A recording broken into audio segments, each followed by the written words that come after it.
Yan si Ian Florentin, ang Cobra Prince ng San Pablo, Laguna.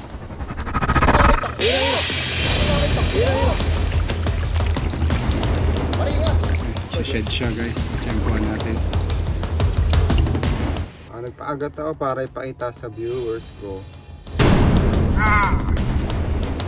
kung anong side effect ng kagat. Sinigurado ko naman na mga walang kamandag yon. Ano mang laki ng ahas, hindi niya inuurungan. Guys, kaya pag kumagat tong sawa na to, masakit. Pinakamalaki pong nahuling ahas, umabot ng 18 feet, yung reticulated python. Maliit pa lang si Ian, napapaligiran na siya ng mga ahas.